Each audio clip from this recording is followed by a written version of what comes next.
In the sky! It's a bird! You know the bird?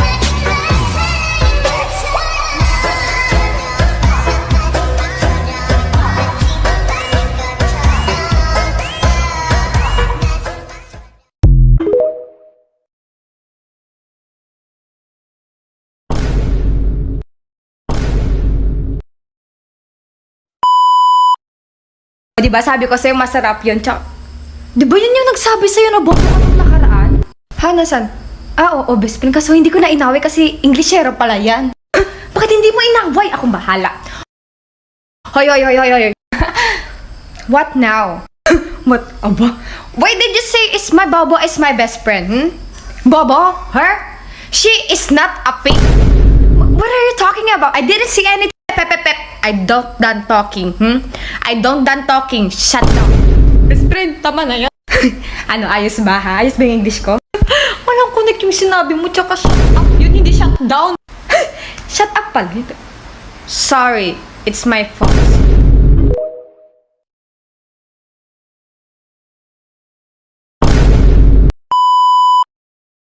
Ano ba pangalan mo?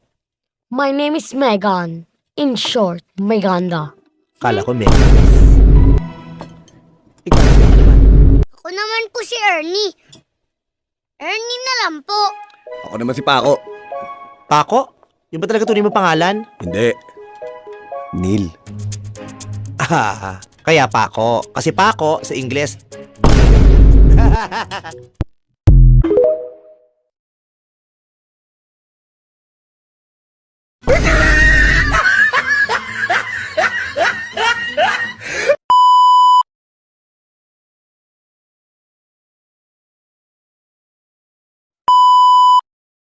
I believe I can fly high sa iyo. I believe like I touch the sky, touch. Hindi ka makakapunta ng langit kasi demonyo.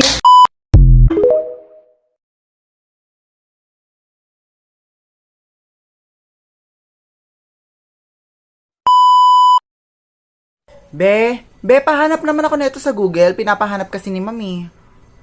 Heidi, FB time nga lang ako. Wala akong data. Hanapin mo yun o hahanap ka ng bagong kagusto. Sige, mamili ka. Or, ito naman parang kang tanga. Oo na, may ki-hotspot na lang ako sa mga nag-ML dyan. Hoy! Thank you, Be. Napakabait mo talaga. Mamaya na yan! Pa-hotspot mo na ako. Be, kasi sabi ni Ma'am kasi mali daw tong ginawa mo. So, bali, ulit mo na lang. Send mo na lang sa akin tonight, ha?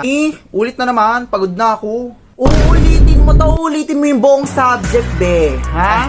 Hindi. Mas nakapagod nga yun. Una, sige, send ko sa'yo mamaya.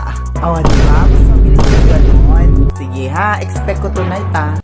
Be, na-type ko na lahat yan ha. So, bali, hintayin mo na lang ma-print lahat para dalihin mo dun sa classroom. Okay? May pupuntahan pa ako. Hintayin mo yan o hihintayin mo yung mga first year para sabay-sabay kayo graduate, ha? Mamayang alas 3. Mamayang dalawang oras po. Go, maghihintay ako dito. Thank you, Be. Napakabait mo. Hindi ka tamad.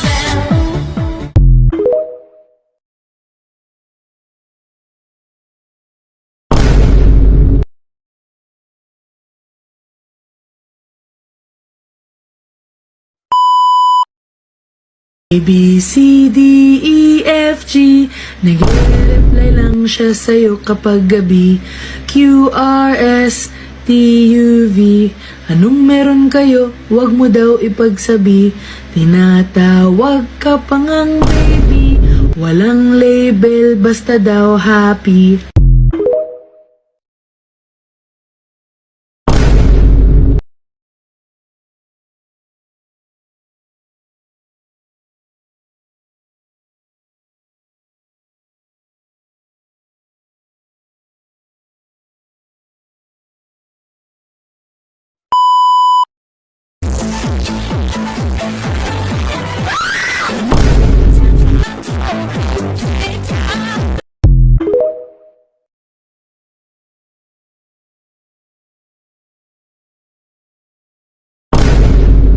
bombastic side eye. Criminal offensive side eye.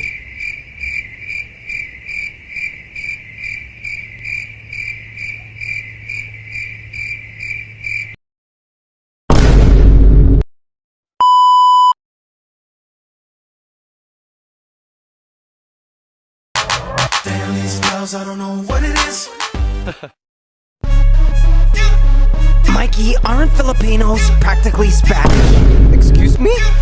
Well, you have a Spanish last name. Oh yes, Spanish royalty. Bustos, Duke of Spain. I mean, no prank, Filipinos are not a kind of Spanish. In fact, check out our Philippine heroes. I'm Lapu-Lapu, machete na guapo, bold and a king, so they call me Datu. Who is that I see talking to our fellow tribesmen? Ferdinand Magellan and his men from Spain, teaching the religion Catholic Roman. I'm now like Spanish. No la Visayan! That's the wage war on Ferdinand's men. Let's kill him with our weapons here in Mach 10. Jose Protasio Rizal Mercado y Alonso Rialonda. Jose Rizal, almost 4 centuries still ruled by the Spanish. We're executing you, cause I'm Anticonia. You're no limit ang el filibusterismo, Pomskas rebellion against Spain. Oops, did I start a Spanish revolution? Ready? Consumatum est. Aim! We are the revolution, KKK. Rizal, your death won't go in vain. I'm Andres Bonifacio, Republic Tagalog, President na great plebeian, co-founder and supremo of the Katipunan, the father of the Philippine Revolution. A secret society of Filipino militants, hopes for a Philippines free from Spain. I'm Marcela Agoncillo Simstes. I'm in Hong Kong to escape the stress. Then General Emilio Aguinaldo requested to sew a flag that best represented the Philippines look, oh isn't it 20? A sun, 3 stars, there's blue and red in accordance to General Aguinaldo's design. I'm mother of the Philippine flag, okay? Apolinario Mabini, first Prime Minister of the Philippines. Hooray, we're free! Brains of the revolution, now working government despite losing my legs to polio disease. I'm an American, we'll show you burgers, get rid of siestas and re-educate. Talk to the hand, what next? Let me guess, you wanna make Philippines a US state? General Luna, born in Manila, even if I am an Ilocano. Filipino general, fought in the Philippine-American War. Let me intro you to the Black Guard, Luna sharpshooters, the Luna defense line. They're like wolf with military science. I train these men to catch Americans like Pokemon Go. So you see, Frank, we Filipinos are not Spanish, we're not like Americans, we're not like anybody. We are our own people, independent and free. We have heroes to thank for that, and we cannot forget how we became the Philippines. Oh, that's kinda cool, Mikey.